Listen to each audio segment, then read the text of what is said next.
In the year 333 BC, on the narrow plains of Cilicia, history reached a turning point. A 23-year-old king stood before an empire that had ruled the known world for centuries. His name, Alexander of Macedon. What began as a small campaign to liberate Greek cities from Persian control was about to evolve into a conquest that would reshape civilization itself.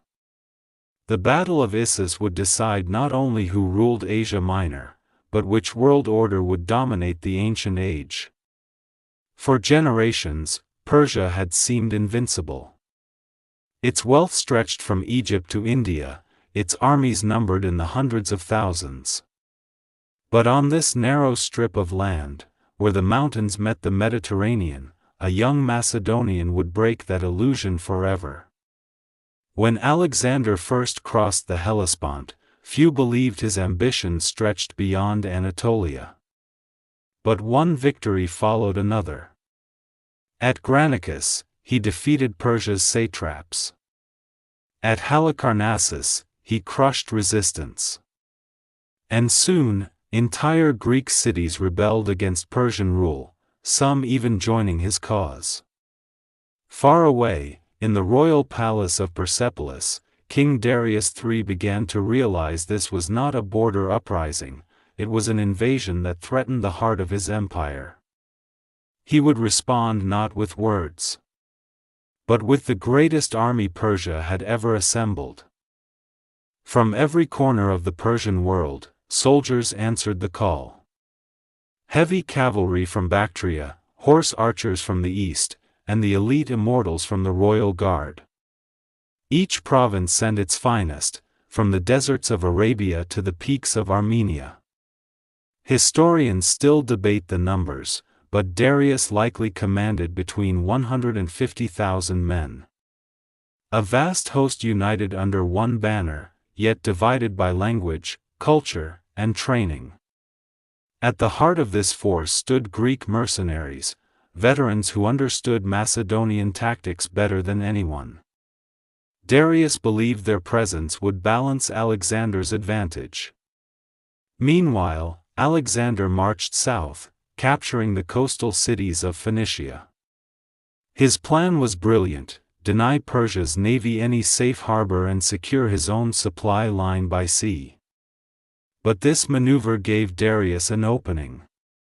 Through the Cilician gates, Darius moved his massive army behind Alexander's position, cutting off his line of retreat. It was a masterstroke, the kind of move that should have trapped the young Macedonian completely. But Alexander did not retreat. He smiled. Because for the first time, he had what he wanted most, Darius himself, on the same battlefield. Alexander wheeled his army north to meet the Persians. The two forces came face to face near the small river Panaris, just outside the town of Issus. The battlefield was narrow, mountains on one side, sea on the other, a terrain that neutralized Darius' advantage in numbers. On one side, an empire of millions.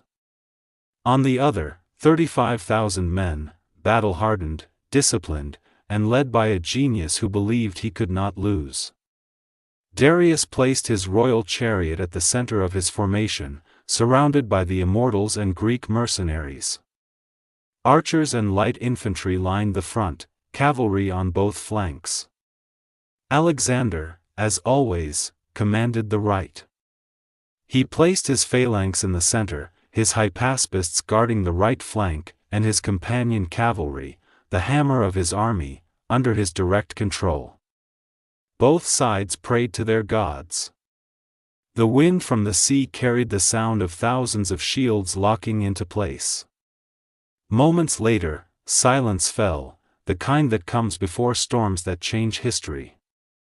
Then, with a single gesture of his hand, Alexander gave the signal. The Battle of Issus had begun. Persian arrows darkened the sky. Waves of missiles rained down upon the Macedonian line.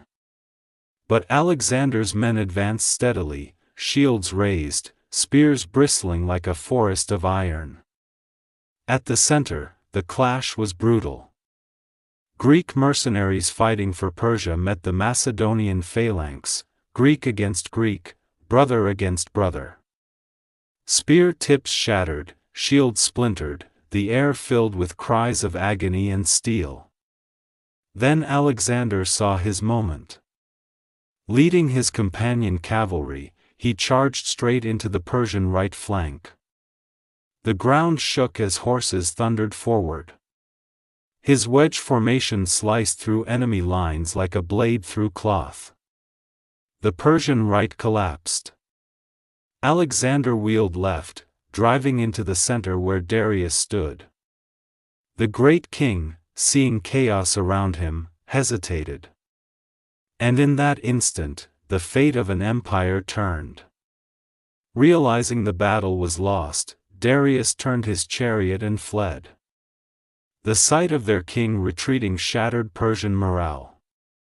The grand army dissolved into panic, the plain of Issus became a scene of slaughter. By sunset, the Persian host was gone. Tens of thousands lay dead. The Macedonians had lost few. And Alexander, still covered in blood and dust, stood victorious. Among the spoils of war, Alexander captured something more valuable than treasure. The royal family of Persia, Darius' mother, wife, and daughters. He treated them with respect, a gesture that won him admiration across the ancient world. But the message was clear: Persia's invincibility was a myth. Its king had fled. Its royal family was now in the enemy's hands. News of Issus spread like wildfire. Cities once loyal to Persia surrendered without a fight. In Egypt, priests hailed Alexander as a liberator. In the east, satraps began questioning their loyalty to Darius. The old empire was beginning to crumble. And the world realized that Alexander's dream was no longer just conquest, it was transformation. From Issus onward, he would not stop until he had crossed every frontier. Until the Persian Empire itself lay beneath his feet. The Battle of Issus was not just a victory.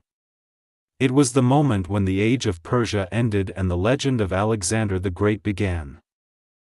And so, on the blood-soaked plains of Issus, a young king rewrote destiny.